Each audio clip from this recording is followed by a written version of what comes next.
Assalamualaikum warahmatullahi wabarakatuh. Waalaikumsalam warahmatullahi wabarakatuh. warahmatullahi wabarakatuh. Kami kelompok 3, teknologi baru dalam pengajaran dan pembelajaran yang beranggotakan ada Chelsea Andini, yang kedua ada Cynthia Ardila Putri, yang ketiga ada Ladiatul Fitri, 4 Liza Lutfia, Luciana Devi, Melina Rahmi, dan Nurul Izati akan mempresentasikan mengenai multimedia dalam pembelajaran. Untuk yang pertama itu kelebihan dan kekurangan beberapa media akan disampaikan oleh Kak Luciana. Kepada Kakak kita persilahkan. Baiklah.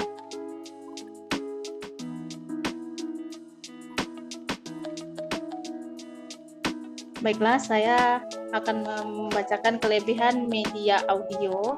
Itu yang pertama menggunakan alat perekam.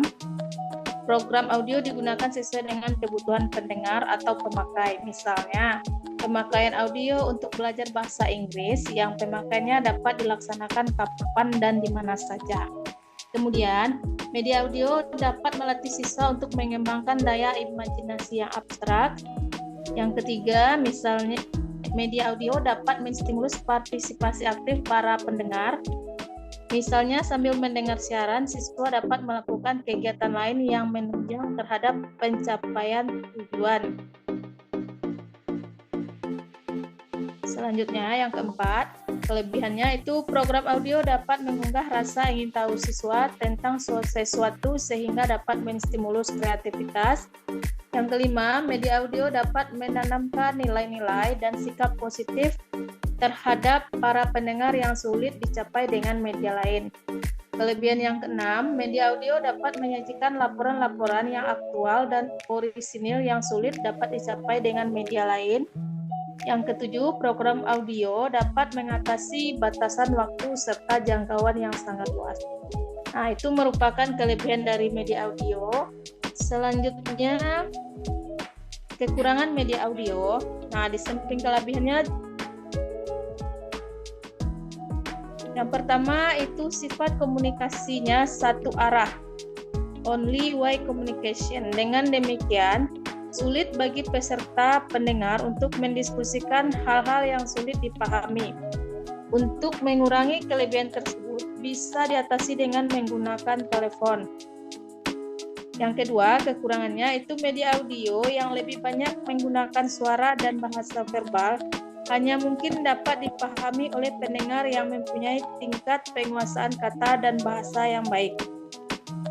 Kekurangan yang ketiga, media audio hanya akan mampu melayani secara baik untuk mereka yang sudah mampu berpikir abstrak. Selanjutnya, kekurangannya penyajian materi melalui media audio dapat menimbulkan verbalisme pendengar.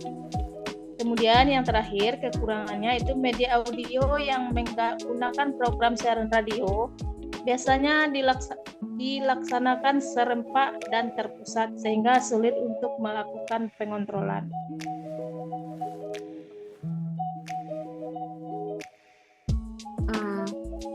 Baiklah. Terima kasih untuk penyampaiannya. Selanjutnya itu ada kelebihan dan kekurangan media video akan disampaikan oleh Melina Rahmi. Kepada Ami kita persilahkan. Baiklah, terima kasih moderator. Selanjutnya saya akan menjelaskan kelebihan dari media video. Jadi kelebihan dari media video itu yang pertama dapat menarik perhatian untuk periode-periode singkat dari stimulus luar lainnya. Yang kedua, demonstrasi yang sulit dapat dipersiapkan dan direkam sebelumnya, sehingga pada waktu mengajar, guru bisa memusatkan perhatian pada penyajian dan siswanya. Ketiga, dapat menghemat waktu dan rekaman dapat diputar berulang-ulang. Yang keempat, keras lemahnya suara itu dapat diatur.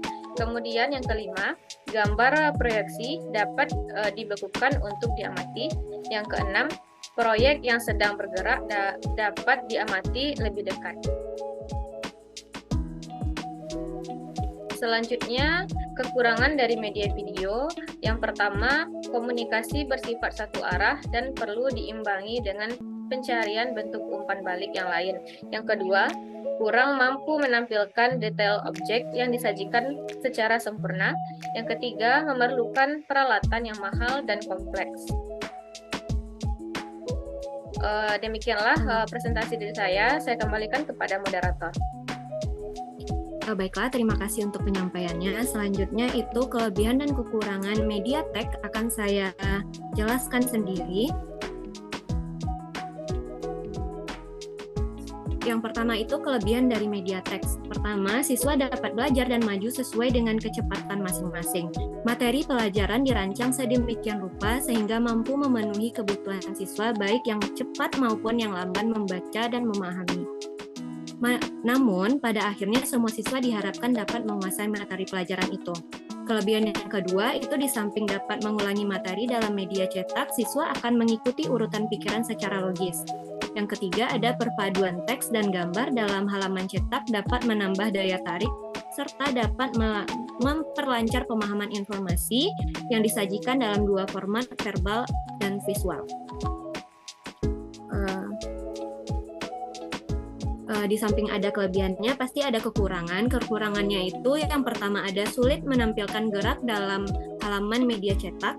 Yang kedua ada biaya pencetakan akan mahal jika ingin menampilkan ilustrasi, gambar, atau foto yang berwarna-warni. Yang ketiga ada proses pencetakan media seringkali memakan waktu beberapa hari, bahkan berbulan-bulan tergantung kepada peralatan, percetakan, dan kerumitan informasi pada halaman cetakan. Jika tidak dirawat dengan baik, media cetak cepat rusak ataupun hilang.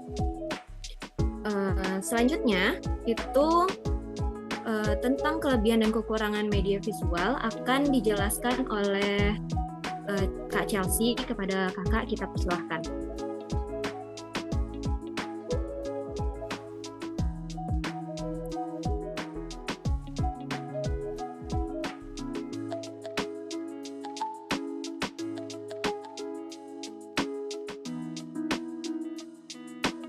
Baiklah, selanjutnya itu untuk kelebihan media visual. Yang pertama itu meningkatkan keefektifan pencapaian tujuan pengajaran. Yang kedua, memungkinkan terjadinya proses pengajaran yang lebih mudah dan cepat. Kemudian memperlancar pemahaman dan memperkuat ingatan, dan dapat menumbuhkan minat siswa dan dapat memberikan hubungan antara isi materi dengan dunia nyata. Untuk kekurangan dari media visual ini, yang pertama memerlukan pengamatan yang ekstra hati-hati.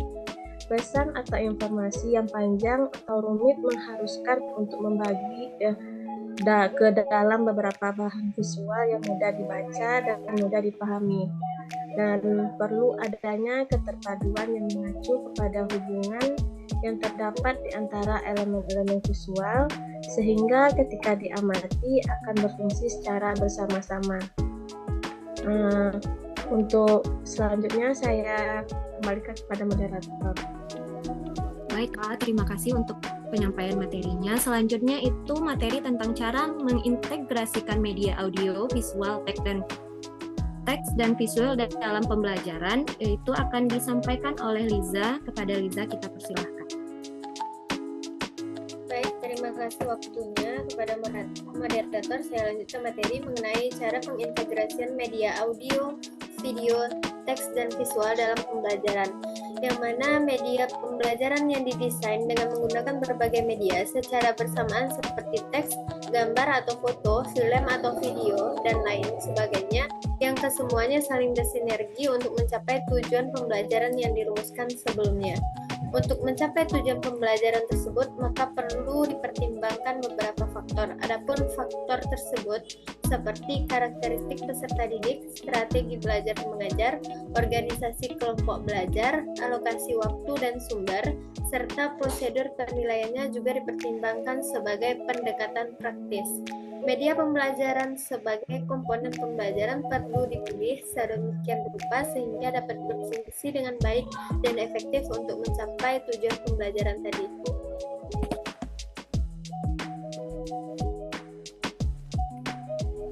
Yang pertama, cara mengintegrasikan media audio dalam pembelajaran. Adapun format yang paling umum untuk audio di kita adalah MP3 seperti MP4 dan AAC. Misalnya, pada pembelajaran bisa digunakan podcast, yaitu berkas audio yang direkam biasanya dalam format MP3 atau AAC yang didistribusikan melalui internet.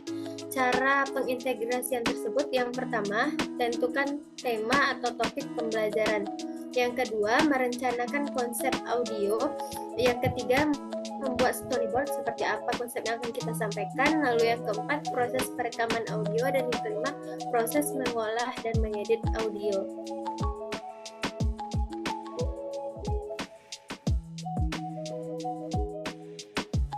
Selanjutnya yang kedua, cara mengintegrasikan media video dalam pembelajaran.